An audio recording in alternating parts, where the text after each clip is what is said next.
It's a rainy night in a modern 50-story commercial tower. On paper, this building is entirely ordinary, except it doesn't have a 13th floor. This is a chart showing the building's architectural cross-section. Due to triskaidekaphobia, the fear of the number 13, the blueprint skips from 12 directly to 14. But every night at exactly 1:13 a.m., the security guards notice something strange. The main lobby elevator powers up, descends, and the digital display above the doors lights up with the number 13. When the doors slide open, the internal security cameras don't show a lobby or a concrete shaft. They capture absolute pitch-black darkness. There is no hallway, there is no room. This happens consistently. The internal logs confirm the elevator car physically stops between floors, proving there is an undocumented space hidden inside the tower's infrastructure. The situation escalated late one evening when a high-profile businessman entered the building after hours. He swiped his access card and stepped into the main elevator alone. The doors closed. The elevator began its ascent, smoothly passing the lower levels. Then the car jolted to a halt. The display flashed 13. Security guards rushed to the main shaft. When they finally forced the doors open from the 12th floor, they found an empty car. There was no sign of a struggle, no forced ceiling hatch, and no visible way out. A person had disappeared from a solid steel and concrete box. With no physical exit points and a missing executive, the police called in Detective Guddu. Guddu arrived at the tower at dawn. He began by isolating the data streams connected to the elevator's internal computer to see how a car could navigate to a floor that doesn't exist. If you were standing in the lobby with Guddu, which of these would you prioritize to explain the physical movement of the car?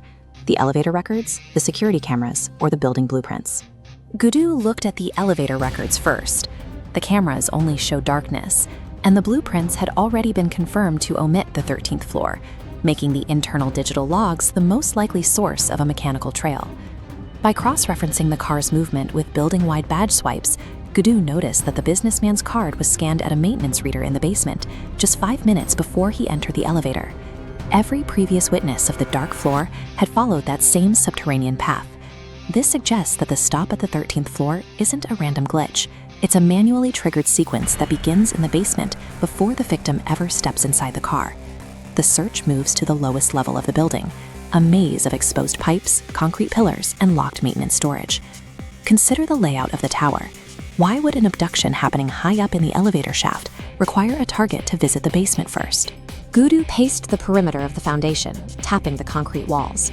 Tucked behind a row of industrial boilers, he found a heavy steel door padlocked from the outside. After breaking the lock, Guddu found a room filled with heavy machinery and a massive electrical junction box. None of this equipment appeared on the city's modern structural schematics. The cables from the junction box routed directly into the main elevator shaft.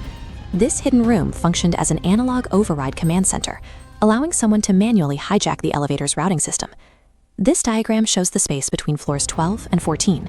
By calculating external against internal heights, Guddu found a 20-foot discrepancy, a hidden void. When the basement override triggered, secondary hydraulic tracks engaged. Reaching floor 12, the elevator diverted backward, sliding horizontally into the secret space. Original construction contracts from decades ago reveal that the contractors intentionally altered the building's frame. They used the omitted 13th floor to create an untraceable smuggling vault. This architectural blind spot allowed modern criminals to intercept targets in midair. They could hold hostages inside the building's own footprint without ever being seen on lobby cameras. With the location confirmed, SWAT teams breached the 12th floor ceiling. They navigated the hydraulic tracks and recovered the businessman within hours of his disappearance. The individuals running the override switch were apprehended in the basement shortly after. Following the raid, engineers permanently removed the hydraulic diverters and sealed the gap with reinforced concrete. Now that the mechanics are exposed, look back at your initial instincts. Would you have suspected the elevator mechanism or the basement anomaly first?